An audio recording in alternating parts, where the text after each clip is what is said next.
So varicose veins symptoms ఎట్లాంటివి ఉంటే మనము వరి అవ్వాలి, వదిలేస్తే ఏమవుతాయి, ఇగ్నోర్ చేస్తే ఎందుకు అల్సర్స్ వస్తాయని మనం డిస్కస్ చేద్దాం. సో వారికోస్ వెయిన్స్ సిమ్టమ్స్లో ఏంటంటే మెయిన్గా కాళ్ళు వాచటము, కాళ్ళు నల్లగా అవటము, కాళ్ళు బాగా దురదలు పెట్టడము, చిన్న దెబ్బ తగిలితే మానకపోవడము, ఇట్లాంటి సిమ్టమ్స్ మీకు వస్తాయి. అలా వచ్చినప్పుడు యూజువల్గా చాలామంది ఏం చేస్తారంటే దగ్గరలో డాక్టర్ దగ్గరికి వెళ్ళి కొన్ని క్రీములు పెట్టుకోవడం, ఆయింట్మెంట్లు పెట్టుకోవడం, కొంతమంది సాక్స్లు ఏదో వేసుకోవడం ట్రై చేస్తారు. బట్ యూజువల్గా మీ కాళ్ళు నల్లగా ఈ పుండు పడే స్టేజ్కి వచ్చింది అంటే ఆ స్టేజ్లో మీకు సాక్స్లు పెద్దగా పనిచేయవు.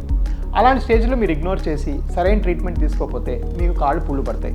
దేర్ ఇస్ లెవెల్ 1 ఎవిడెన్స్, అంటే చాలా సైంటిఫిక్గా మనం చెప్పగలిగింది ఏంటంటే 5వ స్టేజ్ నుంచి 6వ స్టేజ్ ప్రోగ్రెస్ అనేది మనము ఆపరేట్ చేస్తే ఆపగలం. ఓకే, లేజర్ ఆపరేషన్ చేసి ఆపగలం. సో కాళ్ళు పుళ్ళు పడకుండా అడ్వాన్స్ వెరికోస్ వెయిన్స్ని మనం ఈజీగా రివర్స్ చేసి మీకు బాగా కాళ్ళు ఇంప్రూవ్ చేయగలిగే కెపాసిటీ ఉంది. సో అలా వాటిని ఇగ్నోర్ చేస్తే ఇవన్నీ ఇంకా వర్సన్ అవుతాయి.